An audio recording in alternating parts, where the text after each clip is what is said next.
નમસ્કાર દર્શક મિત્રો, નો મોર ચેનલમાં આપનું સ્વાગત છે। આજના સ્ટોક માર્કેટ લર્નિંગ વિડિયો સિરીઝમાં હાલમાં સુગર સેક્ટરમાં જોવામાં આવેલી તેજી વિશે જાણીશું। જે સેક્ટરે ઇન્વેસ્ટર્સને લાંબા સમયથી કંઈ ખાસ રિટર્ન આપ્યું નથી તેવા સુગર સેક્ટરે પાછલા એક મહિનામાં આશ્ચર્યજનક તેજી બતાવી છે। મોટાભાગની સુગર કંપનીના શેર 50 થી 90% સુધી વધેલા જોવા મળ્યા છે।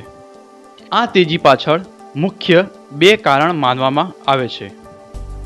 પહેલું કારણ એ છે કે ભૂતકાળમાં સરકાર દ્વારા કોમોડિટી એક્સપોર્ટના નિયમોમાં કરેલા ફેરફારને લીધે આજે આંતરરાષ્ટ્રીય સ્તરે વધેલા સુગરના ભાવનો ફાયદો સુગર કંપનીઓને થઈ રહ્યો છે।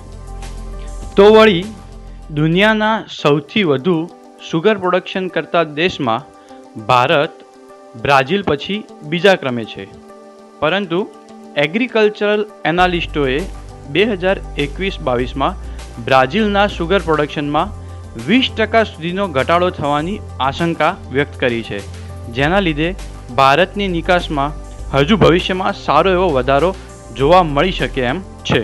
તો વળી સુગર શેરની તેજી પાછળ બીજું મહત્વનું કારણ છે ઇથેનોલની વધતી જતી ડિમાન્ડ।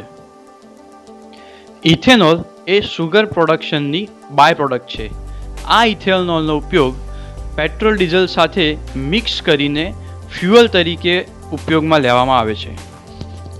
અત્યાર સુધી સરકાર દ્વારા આ ઇથેનોલને પેટ્રોલ ડીઝલ સાથે માત્ર 5 થી 6% સુધી જ મિક્સ કરવાની પરમિશન હતી, પરંતુ વધતા જતા ફ્યુઅલની ડિમાન્ડને પહોંચી વળવા તેમજ આંતરરાષ્ટ્રીય ક્રૂડ ઉપરથી નિર્ભરતા દૂર કરવા માટે સરકારની પેટ્રોલ ઇથેનોલ બ્લેન્ડિંગને પ્રોત્સાહન આપતી નીતિ મુજબ 2030 સુધીમાં આ ઇથેનોલનું મિક્સરનું પ્રમાણ 6%થી વધારીને 20% સુધી કરવાની જોગવાઈ કરવામાં આવી છે, જેના લીધે ભવિષ્યમાં પણ ઇથેનોલની ડિમાન્ડ વધશે।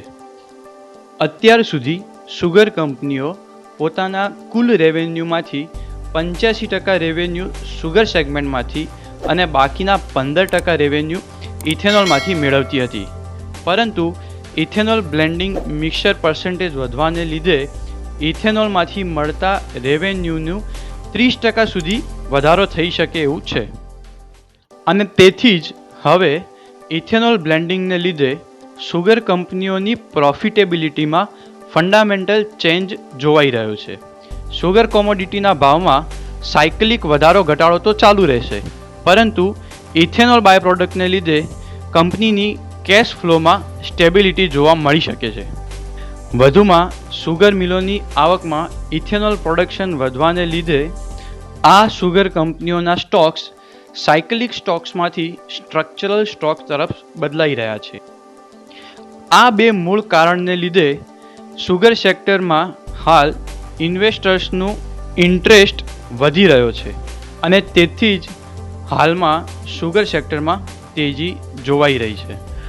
ભારતની ટોપ લિસ્ટેડ સુગર સ્ટોક્સના લિસ્ટમાં એડી પેરી, બાલારામપુર ચીની, ધરમપુર ચીની, બજાજ હિન્દુસ્તાન સુગર, દ્વારિકેશ સુગર જેવી ઘણી બધી કંપનીઓનો સમાવેશ થાય છે। તો કમેન્ટ બોક્સમાં જરૂર જણાવજો કે આમાંથી તમારી ફેવરેટ સુગર કંપની કઈ છે।